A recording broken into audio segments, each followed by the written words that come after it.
Rich Natoli back with you. You're watching The Vegas Voice. My special guest from Art Encounters, the art expert from Pawn Stars, seen in over 100 countries. Brett Maly is here. Hi, Rich. And singer, entertainer, and actress Joelle Rigetti. You know, it's Hi, funny Rich. because during the commercial break I was talking about Marty Allen, one of the funniest people in the world, who's 94, and he was a guest on the show. And this was funny because I said to Marty Allen, I said, geez, I had a list of all the TV shows you appeared on. He appeared on like hundreds of things. And I said, you appeared on one of my favorite shows. And he goes, what show is that? And I said, I Dream of Jeannie, because he was friends with Sidney Sheldon, who was the executive producer and creator, right, of I Dream of Jeannie. And he said, I said, what was that like to be on I Dream of Jeannie, one of my favorite shows? And Marty Allen says, geez, you know, I don't really remember that one. He said, I don't remember that. I said, you don't remember Barbara Eden standing in front of you in a genie costume? I said, and you forget, and you remember Hollywood Squares? Right. That's funny. Something's lost here. You know, you've been in the business a long time. I know, but that's something that should be etched in the memory there. Definitely. And so, okay, so we were talking about Elvis's ring and everything. You have the authenticity certificate. Yes, right? we do. Yeah. Is there a place anybody watching could maybe see a picture of that? Could you? Well, I know it's on eBay. It is up on eBay. Oh, it is on eBay? Mhm. Oh, yeah, okay. it is up on eBay. What I'm would not they quite type sure what in, the like title Elvis is. jewelry, or? Just Elvis. I'm sure an Elvis ring. Yeah. Las Vegas Elvis ring. And his name is Alex Rigetti. That's my father. So I'm not quite sure if there's a tie-in, but I'll put something on my Facebook page today, and I'll definitely tie that in. And he had a TCB necklace, too. He did. Right? He had a TCB pin. We had scarves that we received. I remembered I was 3 years old when I was in the audience, and Elvis sang Teddy Bear to me, and he threw the teddy bear into the to where I was sitting, and it fell in the coffee cup and splashed us all over. But I still have that teddy bear. I do. Wow. Yeah.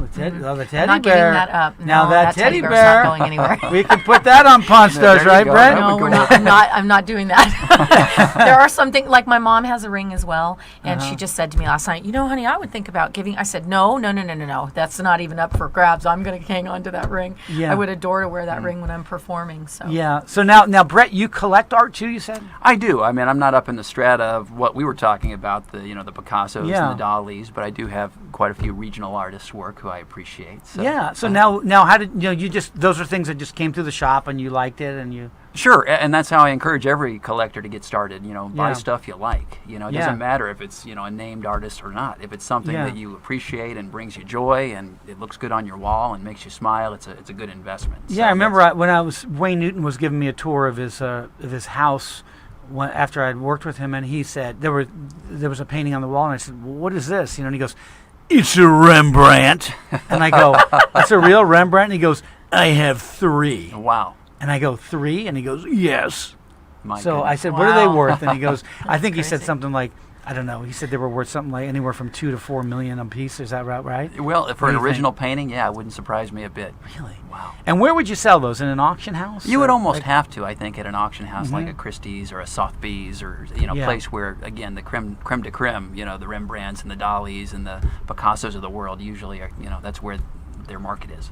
Yeah. And so now your dad, is your dad like as astute as you are now with the art? Like, can he look at something and know like what you know about it? He hasn't done quite as much training as I have as far as the evaluation side, but just through experience. I mean, he can identify fakes. He can identify whether signatures are correct. He knows different media, So I lean on him quite a bit, and his instincts are usually quite good. Now, I've done, all the classes and things like that, so when Yeah. I do an appraisal, it's, certified and all of that, but my father's been in the business a long time, and there's no substitute for experience. Yeah. And so now, do you have a lot of celebrities come in there? Like, I know people like Jerry Lewis have been in there, right? And Right. stars like Jerry that? Lewis has been a good client. We've had a number of good collectors. We've worked with Andre Agassi and the Agassi Does he Foundation. collect art? He's a collector, absolutely. He's a big-time collector, he and his wife, Steffi. So And- what is he? Is there certain works that he's attracted to, or? He does a lot of purchasing. I know through the Agassi Foundation, they'll have auctions and things like that, and he's usually right there front and center with the paddle bidding on some of the regional pieces. And Yeah. he's, like I say, he's very altruistic, and he's usually the guy bidding up those special works. Yeah. When I'm hearing foundation, I'm thinking of the Clinton Foundation. Oh, yeah. Wait a minute, we're collecting art now. Come on down, we're collecting collecting art. That's terrible. we need another 10 million for some art there, Joel.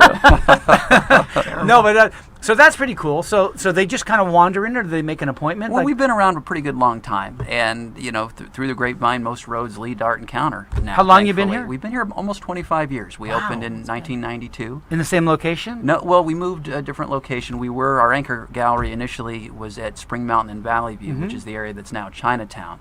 And we've had galleries at Caesar's Palace. We had a gallery at the Fashion Show Mall for a time. Now our gallery, again, it's a little bit more appointment only because we've segued more into higher end art. And if you're trying to sell, a Norman Rockwell or a Pablo Picasso, a casino or a mall gallery isn't the place to do it, because we were trying to do that at Caesars, and people would be walking through with the 3-yard margaritas, and they'd be, you had the din of the casino behind you with all the clanging, and you just couldn't present a $100,000 piece in that environment. So now we're in a location where we can do private tours and show people these really important works one-on-one. You want to get those rich people like Jack Nicholson. He's a big art collector. I haven't met him, but I've heard that he's Stallone too. Stallone is an artist. Stallone is a pretty good artist. He's one of the few actors turned artists that I would say has a real unique style, and Because how many paintings roughly? I know you probably don't know the answer to this. I don't think anybody does. But how many paintings roughly do you think an avid collector like a Nicholson or Stallone has in their collection? Like hundreds, or I don't know. I mean, where would they put all these things? I would imagine in some cases it's quality over quantity. They're looking at real high end pieces. I know. Steve Martin is the comedian is a huge collector, and he collects, Edward Hoppers, which, Edward Hopper is one of the most valuable, and collectible artists. The funny thing is, you can't have hundreds of them, I would imagine. Yeah, the funny thing is, these people were once poor, and the only hoppers they collected were the grasshoppers. Exactly. Stallone was so poor, he sold his dog one time, and now he's collecting $1 million art pieces. It's unbelievable. He bought a $1 million watch here in Vegas. Stallone did? $1 million watch. My gosh. Yeah. Does it tell time any better? Yeah, I'm sure it doesn't. Right. But $1 million he paid for a watch. Holy moly! In one of the shops, I think it was. I think it was at the. I'm blanking on the name, but anyways, it was one of the big hotels there. Caesar's. Across from Planet Hollywood. What's that big hotel? The Cosmopolitan. Oh, okay. I think it was over there in the watch shop there. Yeah. Yeah. Wonderful. We're talking to Brett Maly from Pawn Stars. Pawn Stars airs in 130 countries. Wow. Man. Chumley's in 130 countries. And he's in about 38 languages, from what I understand. So. You haven't seen anything, folks, so you've seen Chumley speaking Japanese. That's something you don't want to miss. And Joelle Righetti, who we're going to talk to in a second, because I want to find out about the mobile... my wedding business. Mobile ministry. Yeah. What's it called? The Gypsy Mobile Ministry. Gypsy Mobile Ministry. When we come back, you're watching The Vegas Voice. I'm Richard Tully. We'll be right back. Stay tuned.